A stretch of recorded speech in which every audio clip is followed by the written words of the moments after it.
We operate in a complex knowledge economy where the ability to collaborate is treated as the ultimate driver of success. We are taught that disparate teams must smoothly synchronize to solve problems.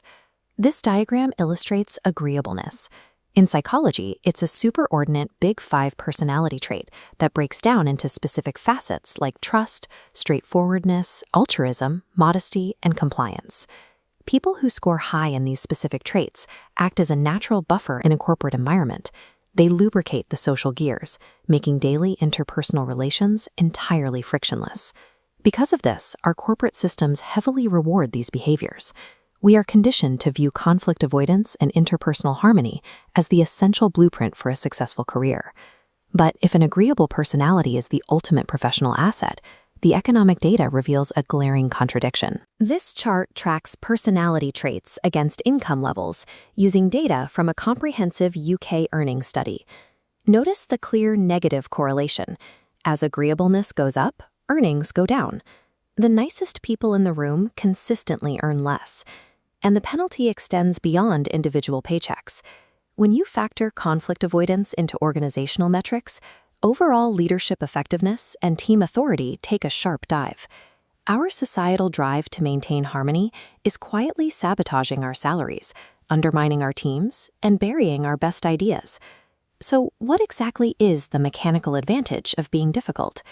Researchers at DePauw University looked at idea generation and found that disagreeable people do not actually come up with more original ideas than anyone else when working alone.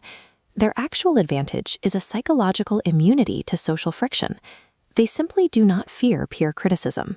Because they are willing to absorb awkwardness, they are far more likely to push for an unconventional solution in a group meeting, even if they know the room will be hostile to it. Being disagreeable in this context isn't about malice. It is the strategic choice to prioritize an idea's survival over the group's social comfort. When we look at organizations led by highly agreeable people, that lack of friction becomes dangerous. Psychological research published in SciPost shows that leader agreeableness instinctively dilutes the impact of constructive feedback. Managers soften their critiques and bury the bad news to protect their employees' feelings.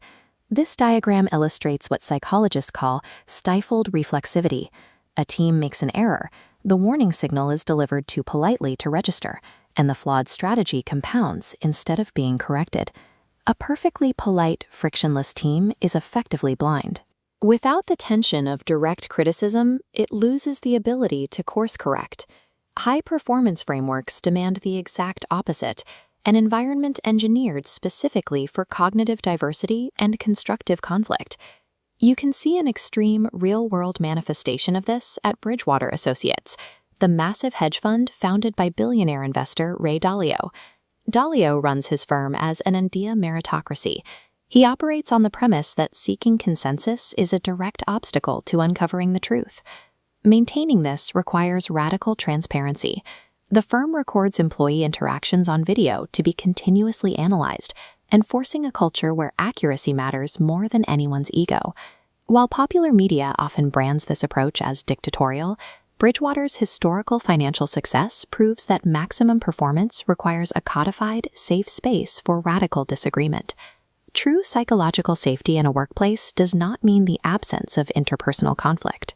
It means having the built-in resilience to handle it.